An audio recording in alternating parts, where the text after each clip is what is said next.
Shalom saudara Bapak Ibu dimanapun saudara berada. Tuhan memberkati kita semua, ada sukacita dan damai sejahtera senantiasa menyertai saudara dan saya juga saudara. Nah, kita akan belajar firman Tuhan, tapi sebelum itu mari kita satukan hati dengan Tuhan lewat puji-pujian dan penyembahan. Mari saja kita untuk menyembah Tuhan, katakan yang baik buat Dia. Saudara, mari kita bertemu Tuhan, kita sampaikan isi hati kita, kita puji Dia, kita berkati Tuhan dengan kata-kata yang manis, kata-kata yang memuliakan Dia. Saudara, rada basi kita, ya rada basi kita, rada basi kita bayar, kita batakan ya rada batakata si kita, rada basi kita bayar,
dalam rencana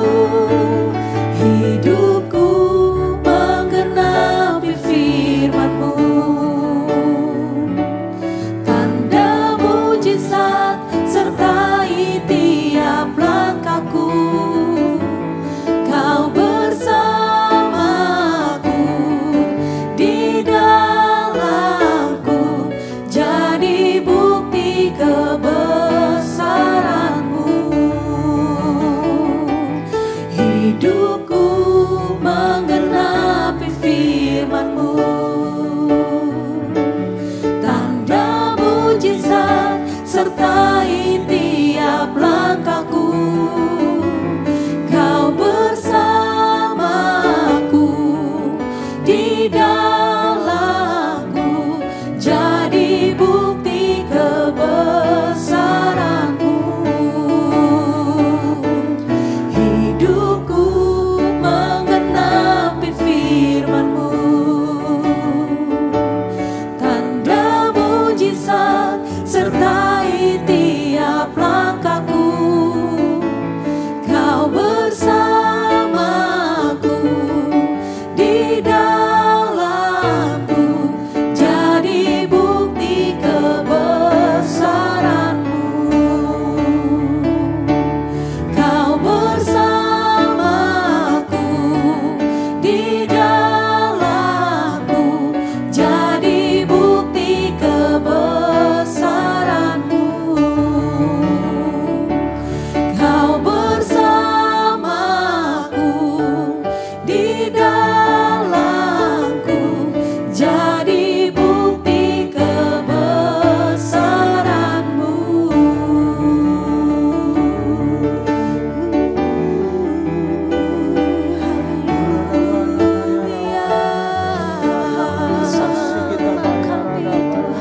Kami sembah Kau, Yesus. Hanya Kau yang layak disembah. Kami mau genapi firman-Mu, kami mau senangkan-Mu Tuhan, kami mau taat Bapa. Oh Radabaya Radabashe, Kau hebat Tuhan, kami butuh Kau Tuhan. Ya Radabasi kita kami kagum Tuhan. Ku kagum hormat akan Engkau. Ku kagum hormat akan Engkau. Kau Allah yang layak dipuji. Ku kagum akan Engkau.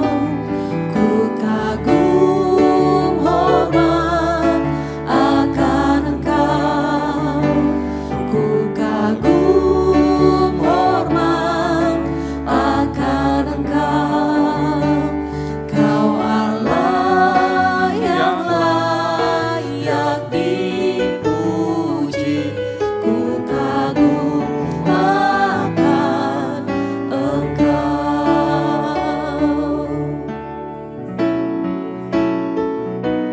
Kau sungguh indah tiada taranya, sungguh menakjubkan, sungguh ajaib untuk dimengerti,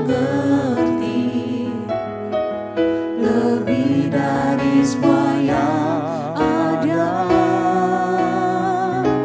Hikmat-Mu tiada terselami, kasih-Mu dalam tak terduga. Kau sungguh indah tiada taranya, mulia dan berkuasa. Ku kagum hormat akan Engkau. Ku kagum hormat akan Engkau.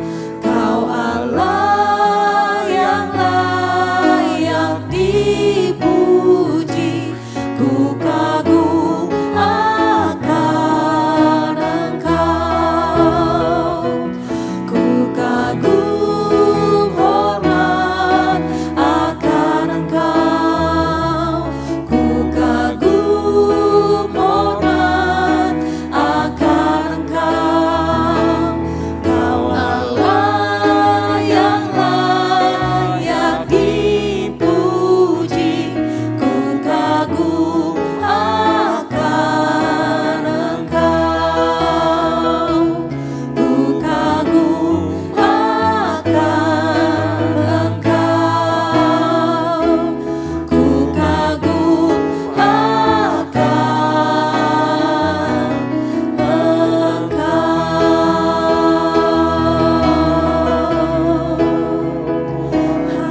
Bapa, kami siap mau belajar firman-Mu.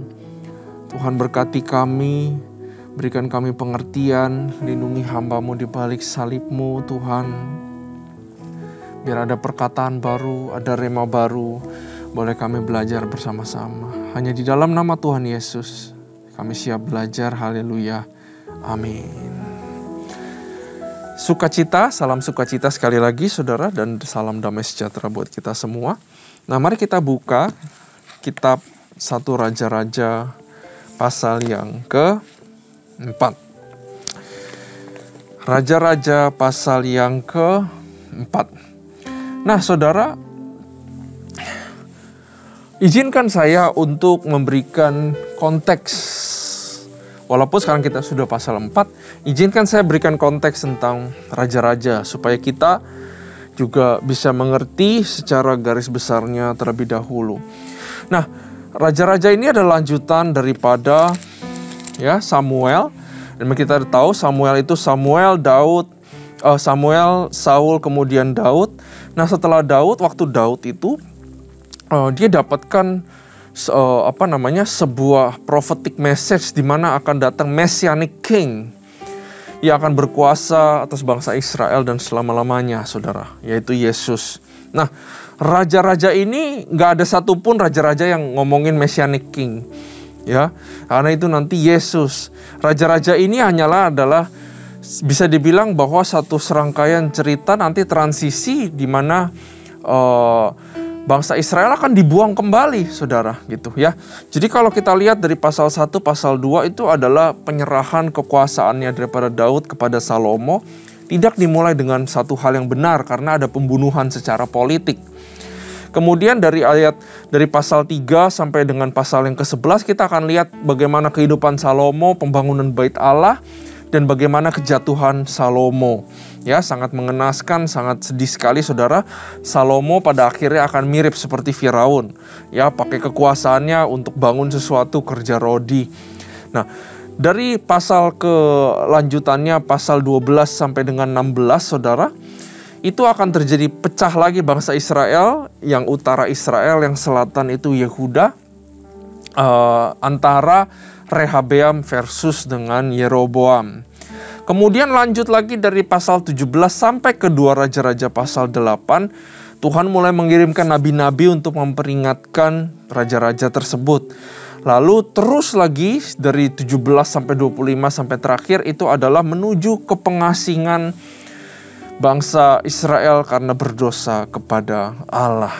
Ya, jadi kurang lebih raja-raja seperti itu. Nah, mari kita baca 1 Raja-Raja pasal yang ke-4. Para pembesar Salomo dan para kepala daerahnya. Maka Salomo menjadi raja atas seluruh bangsa Israel. Inilah para pembesarnya: Azaria bin Zadok menjadi imam, Elihoref dan Ahia anak-anak sisa menjadi panitera negara, Yosafat bin Ahilud menjadi bendahara negara, Benaya bin Yoyada menjadi panglima, Zadok dan Abiatar menjadi imam, Azaria bin Natan mengawasi para kepala daerah, Zabud bin Natan seorang imam menjadi sahabat raja, Ahisar menjadi kepala istana, Adoniram bin Abda menjadi kepala rodi. Saya bingung, saudara, kenapa ada rodi ya? Padahal mereka dulu dikerja rodi, tapi sekarang mereka mengadakan kerja rodi, saudara. Salomo mempunyai 12 orang kepala daerah atas seluruh Israel yang harus menjamin makanan raja, dan seisi istananya adalah tanggungan tiap-tiap kepala daerah untuk menjamin makanannya selama sebulan dalam setahun. Inilah nama-nama mereka: Ben-Hur di pegunungan Efraim, Ben-Deker di Makas, di Salbim, di Bet-Semes, dan di Elon Bet-Hanan, Ben-Heset di Arubot, wilayahnya ialah Soko dan seluruh tanah Hefer, Ben-Abinadab memegang seluruh tanah Bukit Dor, dan Tafat binti Salomo menjadi istrinya. Bana bin Ahilud memegang Tanak, Megido dan seluruh Bet-Sean yang di sebelah selatan, di sebelah hilir Yizreel, dari Bet-Sean sampai Abel Meholah sampai ke seberang Yokmeam. Selanjutnya Ben Geber di Ramot Gilead, wilayahnya ialah Hawot Yair yang di Gilead. Yair adalah anak Manasye. Juga wilayah Argob yang di Basan dipegangnya. 60 kota besar berpagar tembok dan berpalang pintu tembaga. Ahinadab bin Ido memegang Mahanaim. Selanjutnya Ahimas di Naftali. Ia juga mengambil seorang anak Salomo menjadi istrinya, yakni Basmat. Selanjutnya Bana bin Husai di Asyir dan di Alot. Lalu Yosafat bin Parwah di Iksar, dan Simei bin Ela di Benyamin. Geber bin Uri di tanah Gilead memegang tanah Sihon, orang-orang raja orang Amori, dan tanah Ok, raja Basan, dan dialah satu-satunya kepala daerah yang ada di tanah itu. Orang Yehuda dan orang Israel jumlahnya seperti pasir di tepi laut ya saudara. Mereka makan dan minum serta bersukaria. Ini adalah kejayaan puncak daripada Israel, bahwa kekayaan Salomo ini jauh lebih besar dari siapapun sejarah sampai sekarang, bahkan lebih daripada yang ada di Forbes saudara. Ya, bahkan ada cerita betulan history bahwa satu hari nanti banyak arkeolog yang menemukan bahwa memang kebuktian bahwa apa yang dimiliki Salomo itu tidak tertandingi ya. Nah, kita lihat kebesarannya Salomo. Maka Salomo berkuasa atas segala kerajaan, mulai dari sungai Efrat sampai negeri orang Filistin, sampai ke tapal batas Mesir. Mereka menyampaikan upeti dan tetap takluk kepada Salomo seumur hidupnya. Jadi semua takluk saudara, udah gak ada perang ini kejayaan puncak.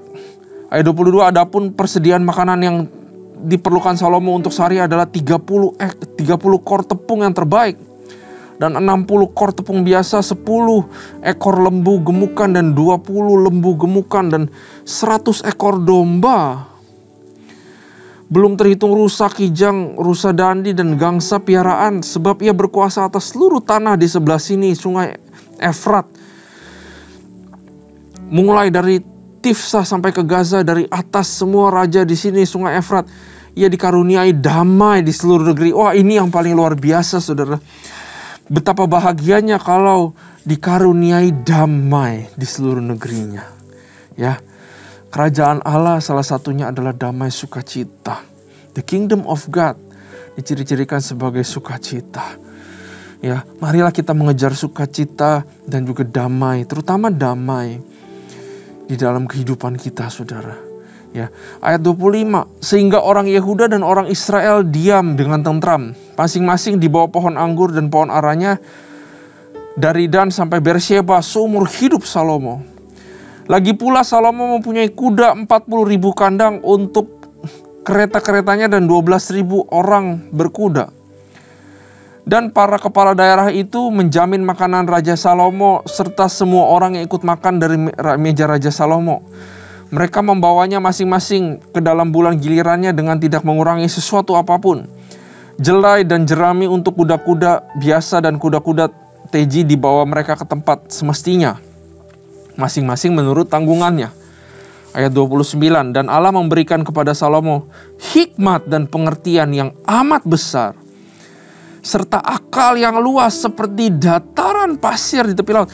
Saya penasaran saudara, kalau saya sudah seperti Salomo, ngapain lagi saya perlu hikmat, pengertian, akal yang luas, buat apa? Zaman sekarang orang ngejar seperti Salomo, bukan? Number one, terkenal, kaya, bisa hidup enak. Saudara, kalau saya lihat TikTok, ya, saya waktu itu penasaran install TikTok, saya pengen tahu isinya. Saya cuma 2 hari install, habis itu saya uninstall, isinya nggak ada yang berguna.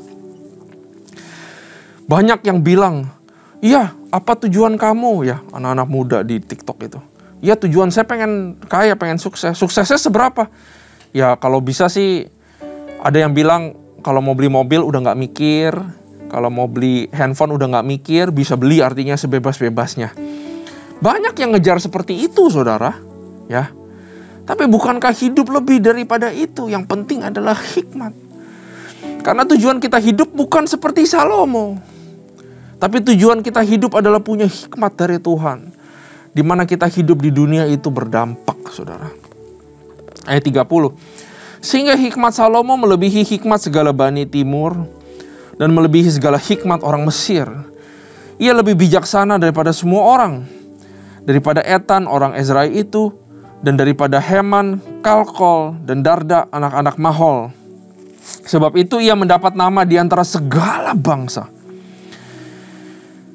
Ia menggubah 3.000 amsal, dan nyanyiannya ada 1.005. Saudara, kalau mau belajar hikmat Salomo tersedia di Amsal.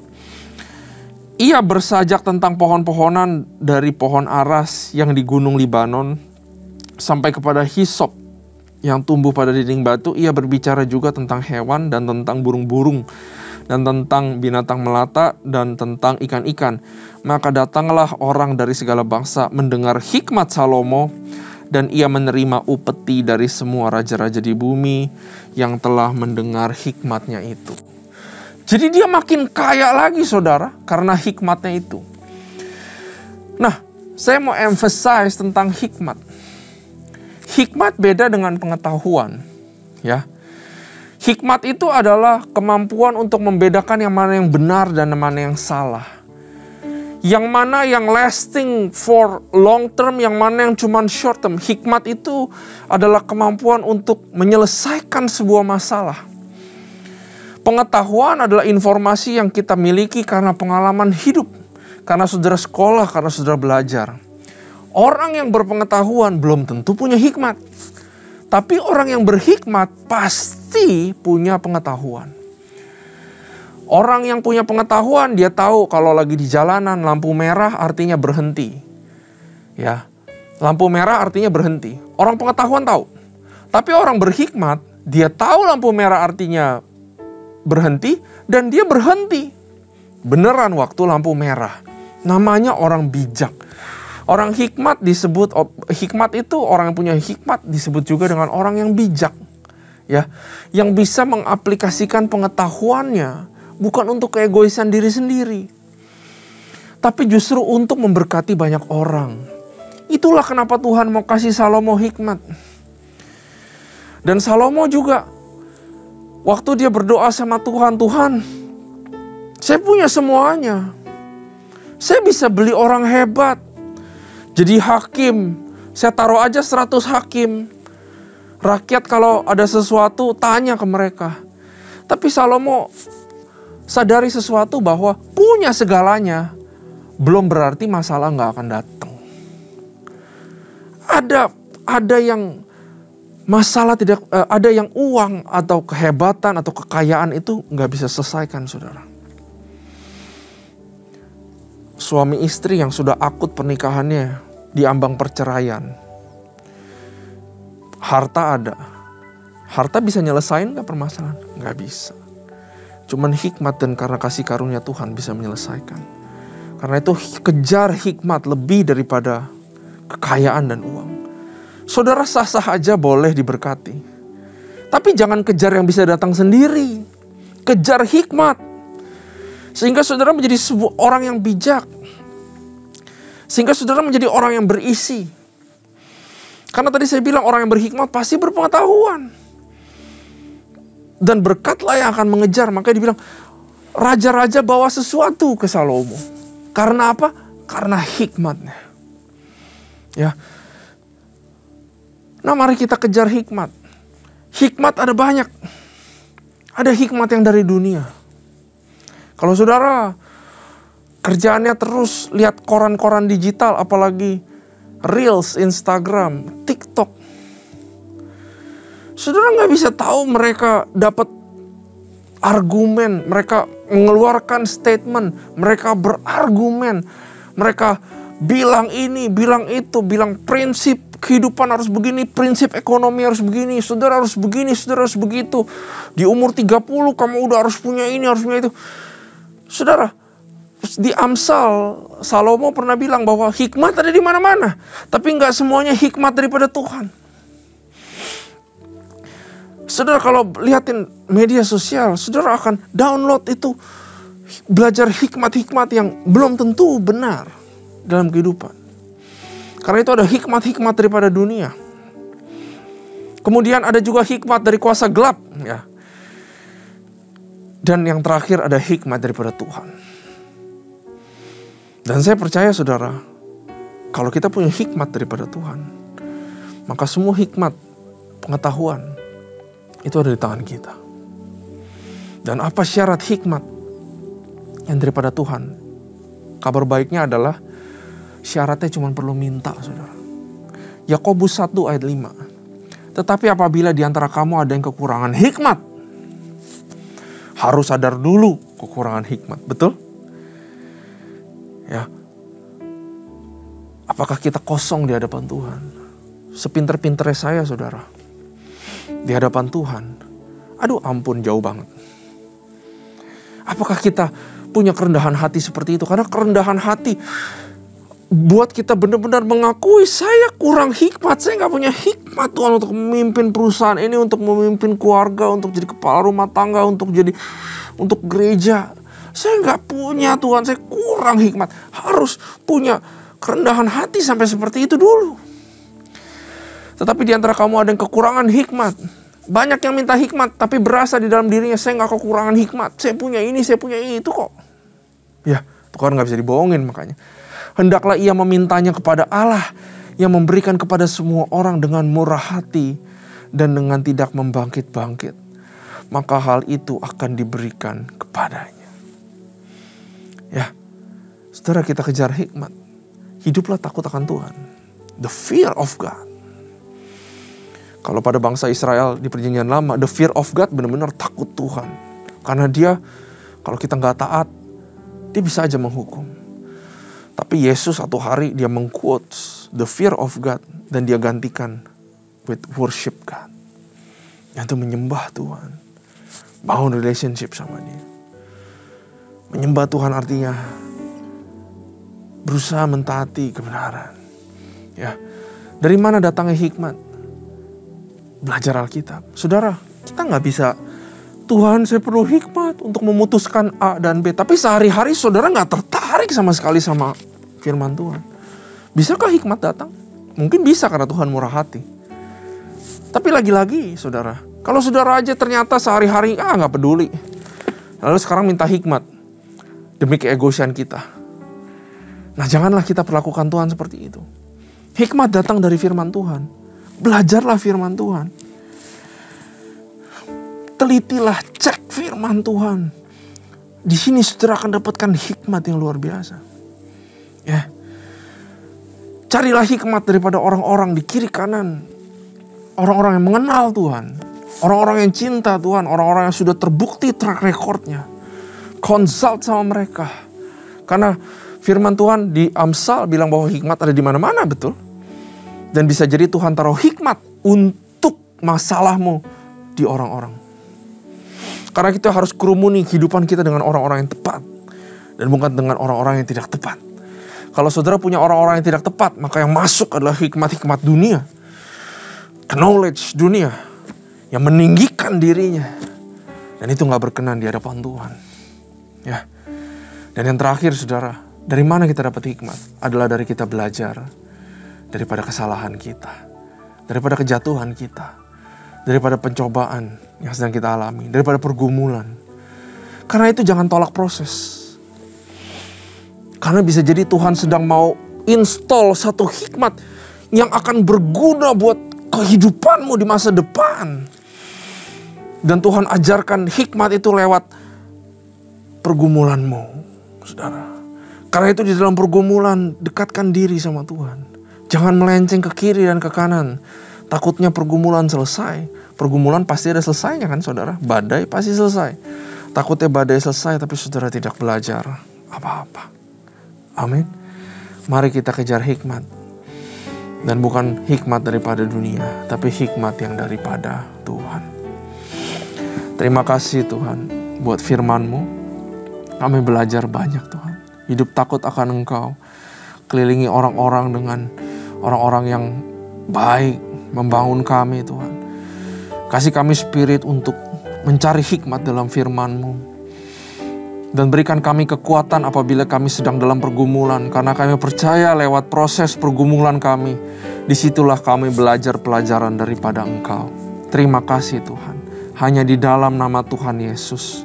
Haleluya. Amin. Tuhan Yesus memberkati.